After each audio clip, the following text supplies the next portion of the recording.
Gaza में जो 26 महीने की लड़ाई चल रही है अब एक ऐसे स्टेज पे पहुंच गई है जहां पे करो या मरो वाली स्थिति आ गई है।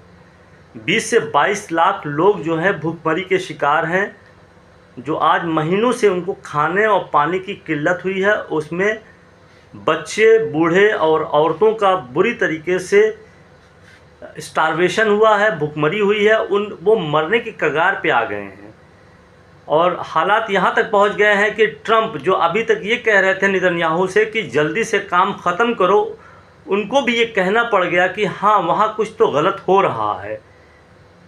लेकिन साथ ही साथ हमको ये भी दिखाई दे रहा है कि नेतन्याहू अपनी बात पर अड़े हैं। यहाँ पर भूखमरी नहीं है, यहाँ पर जेनोसाइड नहीं है, जबकि पूरी दुनिया की मीडिया, इंटेलेक्चुअल्स चीख चीख के चिल्ला रहे हैं कि ये भूखमरी या जेनोसाइड नहीं है तो और क्या है।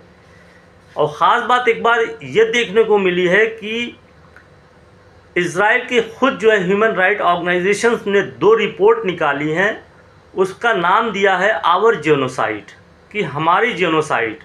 खुद उनके जो है एक्सपर्ट्स ने निकाला है और उसमें उन्होंने ये दिखाया है कि 1948 से लेके किस तरीके से इज़राइल ने फ़लस्तीनियों के साथ किस तरीके का बर्ताव किया है, कैसे उनको मारा है, उनकी भूखमरी किया है, ओपन प्रिजन में रखा है, उनको उनके देश से निकाल के बाहर किया है। और ख़ासकर जब से जो है 7 अक्टूबर 2023 से जो ये गाज़ा की घटना हुई है, उसमें किस तरीके से इज़राइल ने इस मौके का फ़ायदा उठाकर वहाँ के लोगों को बुरी तरीके से बर्बाद किया है, मारा है, नस्ल कुशी किया है, इसे जेनोसाइड को कहते हैं।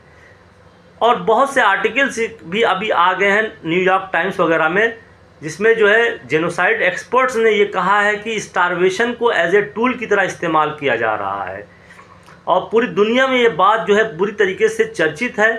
लेकिन साथ ही साथ जो है हमको ये भी एक चीज़ मिल रही है कि हमास ने सरेंडर करने से इनकार कर दिया है और इसका नतीजा ये हुआ कि जिस चीज़ को नेतन्याहू अपना औजार बनाए हुए थे भूखमरी का, जेनोसाइड का, आज वही चीज़ उनके गले की हड्डी बन गई है कि कोई भी अपने जगह से हिलने को तैयार नहीं है। ना हमास सरेंडर कर रहा है, ना हमास जो है कैदियों को जो पकड़ के रखा है यरगमाल को, उसको छोड़ रहा है। दूसरी तरफ नेतन्याहू और उसके जो हार्ड लाइन है, राइट विंग है, एक्स्ट्रा अल्ट्रा राइट विंग है, वो भी हटने को तैयार नहीं है। लेकिन दुनिया की ओपिनियन बदलती जा रही है, यहाँ तक कि फ्रांस में, यूके में ये बातें चल गई हैं कि अब फ़लस्तीन को एक स्टेट का दर्जा दिया जाए।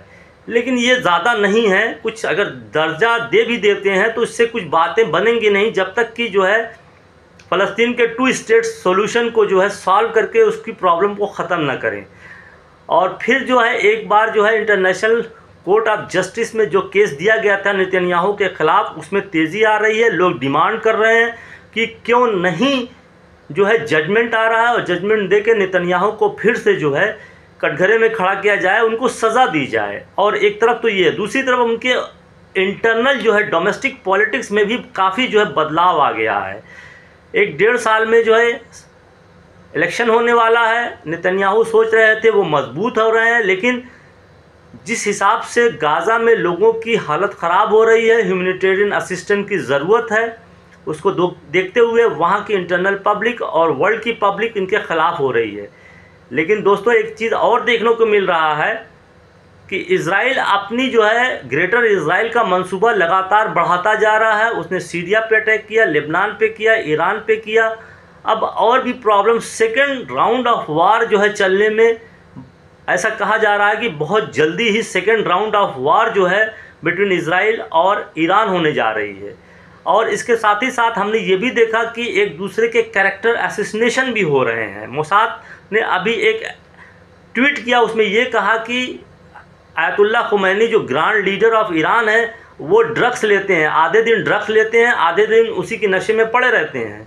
और ईरान ने उसका खंडन किया है और कहा है कि ये बिल्कुल जो है कालिक पोतने जैसी बात कर रहा है मोसाद। अब देखते हैं कि हालात किधर जा रहे हैं, लेकिन इंसानियत के नाते, मानवता के नाते हमें जो है इनोसेंट पब्लिक के प्रति एक सेंटिमेंट होना चाहिए और उनके सपोर्ट के लिए हमें क्या करना चाहिए, हमें खुद सोचना चाहिए, क्योंकि कल हमारे ऊपर भी आ सकती है।